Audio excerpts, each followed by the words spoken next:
네, 안녕하세요. 다음 세대의 교육 디렉터 김반성 목사입니다. 오늘도 계속해서 부모님과 함께하는 웨스트민스터 소일의 문답 진행해 보고자 합니다.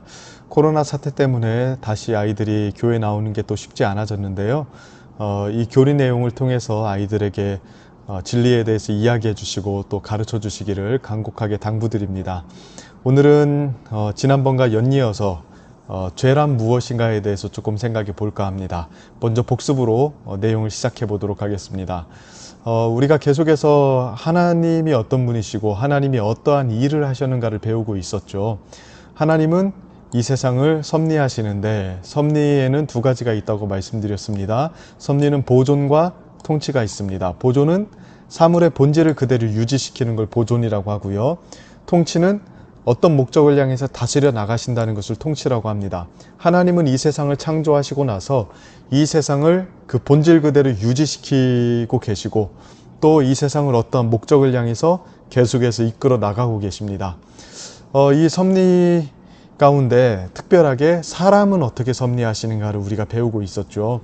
하나님께서 세상을 만드시고 사물의 본질을 유지하시면서 통치해 나가시는데 사람은 조금 더 특별한 방식으로 통치하신다고 말씀을 드렸습니다.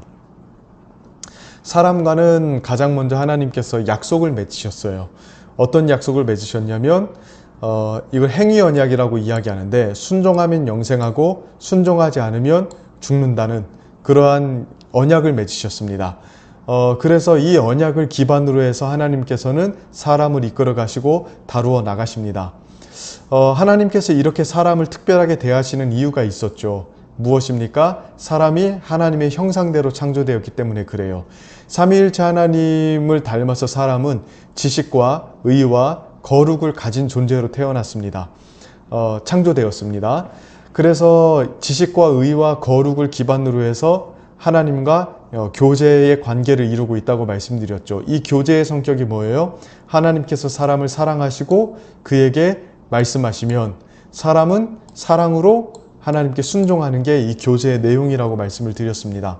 그래서 이러한 교제를 통해서 하나님과 사람이 이 커뮤니케이션을 통해서 서로 사랑하고 또 사랑을 표현하는 이러한 관계 속에서 지낼 수 있도록 하나님께서 사람을 창조하신 것이죠.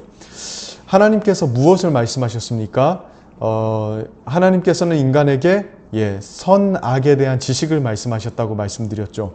이게 선악을 알게 하는 나무, 우리가 흔히 선악과라고 통칭하는 그 나무가 가리키는 거라고 말씀드렸습니다. 선악을 알게 하는 나무가 동산 중앙에 있어서 선과 악에 대한 지식은 하나님으로부터 얻는다. 인간은 선과 악에 대한 그 지식에 대해서 하나님께 순종한다. 이것이 이제 하나님과 인간의 관계의 기본 골자였습니다. 그리고 선악을 알게 하는 나무 옆에 뭐가 있었죠? 생명나무가 있었죠. 그러니까 선과 악에 대한 지식을 하나님으로부터 받아서 순종하는 게 곧 생명에 이르는 길이라는 것을 아담에게 하나님께서 가르쳐 주신 거예요. 그러니까 선악을 알게 하는 나무의 열매는 먹지 말라는 그 언약의 내용은 다른 게 아닙니다. 선과 악에 대한 지식에 대한 내용을 하나님으로부터 배워서 순종하며 살아가는 거죠. 그리고 그렇게 살아갈 때에 생명을 얻을 수 있다는 것이었습니다. 하나님과 사람이 맺은 언약 관계는 이러한 내용을 골자로 하고 있었던 것입니다. 그런데 결과는 어떻게 되었습니까? 지난번에 배웠었죠. 뱀, 사탄을 상징하는 그리고 사탄의 도구로서 뱀이 등장을 해서 하나님의 말씀을 왜곡시키고 하나님의 선하심을 의심하게 만들고 결국에는 자유의지로 불순종을 선택하도록 만들어서 인간을 타락시켰습니다. 그래서 결과적으로 아담과 하와가 선악과를 먹게 되죠. 선악과를 먹는 건 어떤 의미가 있다고 했어요? 선과 악에 대한 지식을 하나님으로부터 받아서 순종하며 살아야 되는데 그게 아니라 인간이 자의적으로 선과 악을 선택하며 살기로 결단한 겁니다. 하나님이 뭐라고 하시던 나는 상관하지 않겠다. 거부하겠습니다. 제 인생의 선과 악은 제 스스로 정하겠습니다. 내 나름대로 내가 보기에 좋은 것을 선으로 택하고 내가 보기에 악한 것을 악으로 택해서 내 나름대로 독립적인 삶을 영위하겠습니다. 라는 것이 이 선악과를 먹은 것의 의미이고 이렇게 선악과를 먹음으로써 하나님과 인간의 기본적인 관계가 깨진 거예요. 즉 행위 언약, 아까 말씀드렸다시피 하나님과 인간이 맺은 언약의 관계가 깨져버린 것입니다. 이걸 가리켜서 죄라고 이야기하고 이러한 상태에 있는 사람을 죽음이라고 이제 이야기하는 겁니다. 그래서 죄라는 것 혹은 하나님과 어긋난 관계라는 것은 다른 게 아니에요. 내가 좋은 것을 선으로 여기고 내가 싫은 것을 악으로 간주하며 살아가는 것. 내 맘대로 살겠습니다. 내가 주인입니다. 하나님 당신이 뭐라고 말씀하시든 내가 좋은 대로 내가 싫은 대로 내 독립적으로 살겠습니다 라고 결정한 게 이제 타락의 모습이라고 말씀을 드렸죠. 그럼 오늘은 조금 더 이 내용에서 디테일하게 생각해 보려고 합니다. 오늘 우리가 살펴볼 질문은 이거예요. 죄란 무엇인가? 사실 이전에 선악과에 대한 내용들을 설명해 드리면서 이 죄란 무엇인가에 대해서 다 설명을 해 드렸습니다. 그러나 소율이 문답에서 조금 더 구체적으로 죄란 무엇인가에 대해서 이야기를 하고 있기 때문에 오늘은 간략하게 이 내용을 조금 생각해 볼까 합니다. 우리가 흔히 죄란 뭐냐라고 이야기하면 이런 여러 가지 것들이 생각이 납니다. 뭐 살인, 절도, 뭐 질투, 미움, 음란한 것, 뭐 거짓말, 잘생긴 것도 죄나요? 어쨌든 간에 죄란 무엇인가 라고 물어보면 이러한 나쁜 행동 혹은 나쁜 짓 이런 것들을 우리는 죄라고 이야기하죠. 그러나 소율이 문답 14번에 보면 조금 다르게 설명을 해요. 죄는 무엇입니까? 라는 질문에 자 이렇게 대답을 합니다. 죄는 하나님의 법을 순종함에 있어서 조금이라도 부족하거나 위반하는 것입니다. 자 보세요. 하나님의 법을 순종함에 있어서 위반하거나 부족한 것 두 가지죠. 하나님의 법을 위반하는 것, 또 하나님의 법, 하나님의 뜻에 순종하기에 부족한 것, 이 두 가지를 가리켜서 죄라고 이야기를 합니다. 일전에 죄란 무엇인가에 대해서 구체적으로 좀 설명을 해드렸음에도 불구하고 이 내용으로 다시 설명을 해드리는 이유는 죄에 대한 개념을 조금 더 우리가 확실하게 가질 필요가 있기 때문에 그렇습니다. 오늘날 죄에 대한 개념이 굉장히 많이 뭉그러져 있어요. 그래서 어떤 심리학의 영향을 받아서 죄라는 것은 어떤 단순히 감정의 문제다. 그래서 죄라는 게 실제로 있는 게 아니라 죄책감을 가지는 게 문제라고 이야기하는 경우들이 많이 있습니다. 그래서 기독교의 어떤 주된 사명은 실제로 우리에게 있는 죄의 문제를 해결하는 게 아니라 죄책감을 사라지게 만드는 게 우리의 사명인 것처럼 이야기하는 경우들도 있어요. 특별히 미국의 어떤 로버트 슐러나 조엘 오스틴 같은 사람들은 죄책감이 곧 죄고 죄책감을 없애는 것이 죄의 문제를 해결하는 것인 것처럼 이야기하죠. 그래서 뭐 긍정적인 말을 해야 된다든가 자존감을 높여야 된다든가 이런 식의 이야기들 참 많이 합니다. 예, 긍정적인 말도 우리가 해야 되고 또 자존감도 뭐 치유돼야 되는 부분들도 있겠지만 그것이 죄와 동일한 건 아니거든요. 이렇게 죄에 대한 개념들이 자꾸 뭉그러지다 보니까 이제 기독교의 전반적인 어떤 구원에 대한 개념이라든가 또 하나님과의 관계에 대한 어떤 문제라든가 이런 것들이 왜곡되어서 설명이 많이 됩니다. 그래서 이 부분을 조금 짚고 넘어가는 게 중요한 것 같은데요. 소교리문답에서는 죄에 대해서 이렇게 설명을 해요. 죄는 단순히 죄책감의 문제가 아닙니다. 하나님의 법이라는 게 있고 그 하나님의 법을 실제로 위반한 게 죄입니다. 그리고 하나님의 기준과 법에 도달하는 데 부족한 게 죄라고 이야기하는 겁니다. 이 죄에 대한 정의를 굳건하게 붙잡아야 이제 이 죄의 문제를 해결하기 위한 하나님의 구속 역사도 올바르게 이해할 수 있는 거죠. 단순히 죄라는 것을 뭐 죄책감, 감정 이런 문제로 치환해버리면 하나님의 구원 역사도 실제로 하나님의 법을 위반해서 진노와 형벌을 받을 위험에 처해 있는 인간을 구원한 그런 게 되는 게 아니라 뭐 긍정적인 마음을 회복하는 것, 뭐 올바른 자존감을 회복하는 것 이런 게 이제 우리의 구원이 돼버린다고요. 예수님의 사역도 실제로 하나님의 법을 위반하고 그렇기 때문에 하나님의 진노와 형벌 아래에 있는 인간을 구원하기 위한 행동이 아니라 그냥 우리에게 사랑의 감화를 주고 우리가 얼마나 귀중한 존재인가를 깨닫게 해주는 그러니까 우리에게 긍정적인 자아상을 심어주기 위한 행동이 돼버린다고요. 그러니까 이 죄에 대한 정의를 잘 잡는 게 오늘날 특별히 중요해졌습니다. 이 두 가지로 오늘 차례대로 생각해 볼 텐데요. 첫 번째로 하나님의 법을 위반한 게 죄입니다. 하나님이 하라고 하시는 것을 하지 않는 게 죄고요. 하나님이 하지 말라고 하신 것을 하는 것이 죄이죠. 이걸 가리켜서 불순종이라고 우리가 흔히 이야기를 합니다. 이 불순종이 바로 죄의 핵심적인 개념에 있습니다. 물론 이 불순종으로 나아가기까지는 이제 마음속에 하나님에 대한 독립의지를 품는 것, 아까 말씀드렸다시피 복습하면서 하나님이 선과 악에 대해서 무엇을 말씀하시는지 나는 상관하지 않고 내 맘대로 살겠다고 선언하는 자기주의의식, 잘못된 자기주의의식, 이런 것들이 이제 깔려 있는 겁니다. 어쨌든 간에 실제적인 차원에서 죄는 어떻게 나타납니까? 불순종으로 나타납니다. 하나님이 하지 말라는 것 하는 게 죄고요. 하라는 것을 하지 않는 게 죄입니다. 하나님이 명령하시는 것은 다양합니다만 특별히 십계명을 통해서 우리에게 나타나고 있죠. 하나님은 이 10가지의 계명을 통해서 우리가 어떻게 살아야 되는지를 말씀하셨어요. 이런 것들이 하나님의 법이라고 이야기할 수 있죠. 너는 나 외에 다른 신들을 내게 두지 말라. 1계명, 2계명은 너를 위하여 새긴 우상을 만들지 말라. 3계명 여호와의 이름을 망령되이 부르지 말라. 4계명 안식일을 기억하여 거룩히 지키라. 5계명 내 부모를 공경하라. 6계명 살인하지 말라. 7계명 간음하지 말라. 8계명 도둑질하지 말라. 9계명 내 이웃에 대해서 거짓 증거하지 말라. 10계명 내 이웃의 집을 탐내지 말라. 구약 율법에 보면 하나님의 법이라고 할 수 있는 많은 내용이 기록되어 있습니다. 유대인들은 613가지로 잘잘하게 쪼개놨는데 이것을 10가지로 압축을 하면 하나님께서 우리에게 주신 이 10계명이 되는 겁니다. 근데 예수님은 이것을 2가지로 압축하셨죠. 하나님을 사랑하고 이웃을 사랑하는 것, 이 2가지로 압축하셨습니다. 그래서 예수님께서 말씀하셨을 때 내 마음을 다하고 목숨을 다하고 뜻을 다하고 뜻을 다하여 주 너의 하나님을 사랑하라 하셨으니 이것이 크고 첫째 되는 계명이요 둘째도 그와 같으니 내 이웃을 내 자신과 같이 사랑하라 하셨으니, 그러니까 예수님이 보실 때 율법을 압축하면 이 2가지가 나오는 거예요. 하나님을 사랑하는 것과 이웃을 사랑하는 것. 즉 하나님의 법을 위반하는 건 뭐냐? 하나님을 사랑하지 않는 것, 그리고 이웃을 사랑하지 않는 것, 그게 하나님의 법을 위반하는 것입니다.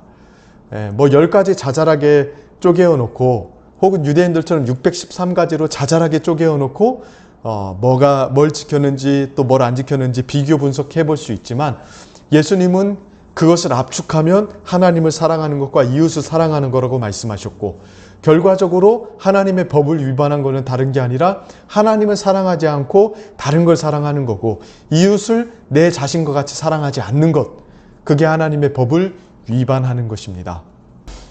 하나님의 법을 위반하는 건 다른 것이 아니라 하나님을 사랑하지 않고 이웃을 사랑하지 않는 것입니다. 마음과 뜻과 목숨을 다하여 하나님을 사랑하지 않거나 내 이웃을 내 자신과 같이 사랑하지 않는 것, 그것이 하나님의 법을 위반하는 것입니다. 그러면 하나님을 사랑하지 않고 이웃을 사랑하지 않으면 사람은 어떻게 살까요? 아무것도 하지 않는 게 아니죠. 자기를 사랑합니다. 결국에는 인간은 자기를 사랑해요. 그래서 죄란 무엇이냐면 하나님과 이웃보다도 자기를 사랑하는 게 바로 죄입니다. 그리고 이게 하나님의 법을 위반하는 것입니다. 결국 자기 사랑이라는 건 뭐냐? 다른 게 아니에요. 나를 중심으로 해서 세상의 모든 것들을 재편하는 것. 그게 바로 자기 사랑이거든요. 나르시시즘에 걸려서 뭐 자기에 대해서 막 애착을 가지고 자기에 대해서 좋게 말하고 막 이런 것만 자기 사랑이 아니라 나를 중심으로 해서 모든 것들을 바라보고 나를 중심으로 해서 여러 가지 질서를 재편하고 내가 싫은 거는 좀처럼 하려고 하지 않고 또 내 마음에 들지 않는 것은 마음 쏟지 않는 것. 이런 것들이 바로 죄입니다. 이런 것들이 바로 죄라고요. 그리고 심지어 종교까지도 하나님을 섬기는 데 있어서도 나를 위해서 하나님을 섬기고 나를 위해서 일하고 나를 위해서 다른 물질을 사용하는 것. 어쨌든 자기를 중심에 두는 걸 가리켜서 자기 사랑이라고 이야기합니다. 즉 하나님의 법을 위반하는 게 뭐냐? 어려운 게 아닙니다. 하나님 마음과 뜻과 목숨을 다해서 하나님을 사랑하지 않고 내 이웃을 자기 자신처럼 사랑하지 않고 오히려 자기를 중심에 두고 모든 것들을 생각하고 판단하고 나를 위해서 살아가는 것. 그게 바로 하나님의 법을 위반하는 것입니다. 이게 바로 불순종의 요체입니다. 두 번째 죄는 무엇입니까? 하나님의 법에 순종하기에 부족한 게 죄입니다. 자, 사람으로 하여금 하나님의 뜻에 순종하게끔 하나님이 명령하셨죠. 그리고 그 뜻의 골자가 뭐라고 말씀드렸나요? 하나님을 사랑하고 이웃을 사랑하는 겁니다. 근데 어느 정도까지 하나님을 사랑하고 이웃을 사랑해야 되나요? 마음과 뜻과 목숨을 다해서 하나님을 사랑해요. 이웃을 사랑하되 내 자신처럼 사랑해야 돼요. 그게 주님께서 원하시는 퀄리티입니다. 그러니까 단순히 하나님 조금 사랑하고 하나님에 대한 어떤 예우 정도만 보이고 사람도 뭐 조금 어느 정도 관심을 가지는 것 차원에서 끝나는 게 아니에요. 마음과 뜻과 목숨을 다해서 하나님을 사랑해야 되고요. 이웃을 자신처럼 사랑해야 됩니다. 그런데 진짜 우리가 이 정도까지 하나님을 사랑할 수 있을까요? 이 정도까지 이웃을 사랑할 수 있을까요? 어느 정도 다른 사람에게 관심을 가질 수 있어요. 어느 정도 하나님을 향해서 관심을 가질 수 있습니다. 그러나 진짜 하나님이 원하시는 수준에까지 우리가 행할 수 있는가? 이 부분은 또 고민해 봐야 될 부분이거든요. 심지어 주님께서 뭐라고 말씀하셨냐면요. 율법을 지키는데, 자, 뭐라고 말씀하세요? 살인하지 말라. 누구든지 살인하면 심판을 받게 되리라 했다는 걸 너희가 들었으나 나는 너희에게 이르노니 뭐라고 말씀하십니까? 형제에게 노하는 자마다 심판을 받게 되고 형제를 대하여 라가라 하는 자는 공회에 잡혀가게 되고 미련한 놈이라 하는 자는 지옥불에 들어가게 되리라 이렇게 말씀합니다. 그러니까 살인하지 말라는 게 단순히 사람을 죽이는 것만이 포함되는 게 아니에요. 형제에게 노하는 것, 형제에 대하여 미련한 놈이라고 하는 것, 바보라고 말하는 것, 이런 것들이 다 살인과 동일하다고 이야기하는 겁니다. 왜? 이 미움의 마음들이 발전하는 게 결국 살인으로 귀결되기 때문이죠. 살인은 미워하는 마음에 씨앗이 발아하고 싹 트면 열매 맺게 되는 게 바로 살인 아닙니까? 그러니까 예수님은 단순히 행동만 그럴싸하게 지킨다고 해서 율법을 지키는 게 아니라 마음에서부터도 이웃을 사랑해야 되고 마음에서부터도 이웃에 대해서 선한 마음을 가져야 된다고 말씀하셨던 것입니다. 그래서 뭐라고 이야기하냐면 여호와께서 사무엘에게 이르시되 그의 용모와 키를 보지 말라 내가 그를 이미 버렸노라 내가 보는 것은 사람과 같지 아니하니 사람은 외모를 보거니와 나 여호와는 뭘 보여요? 중심을 본다고 말씀하십니다. 시편 51편 6절도요. 보소서 주께서는 중심이 진실함을 원하시오니 주님께서는 단순히 우리의 행동만 보시는 게 아니에요. 중심까지 보세요. 그러니까 이게 참 어렵죠. 겉으로 하나님을 사랑하는 다양한 행동들을 할 수 있습니다. 겉으로는 이웃에게 선한 것들을 주는 행동들을 할 수 있어요. 사실 우리가 여기까지만 해도 잘했다고 우린 이야기하지 않습니까? 그러나 여호와는 중심까지도 보신대요. 우리의 동기와 어떤 마음의 중심이 실제로 어떠한지를 보시는 것입니다. 즉 하나님은 마음의 완전함까지도 원하신다고요. 아까 하나님의 뜻이 하나님을 사랑하고 이웃을 사랑하는 거라고 말씀드렸죠. 마음까지도 하나님에 대한 사랑이 충만하고 이웃에 대한 사랑이 충만한 것을 원하세요.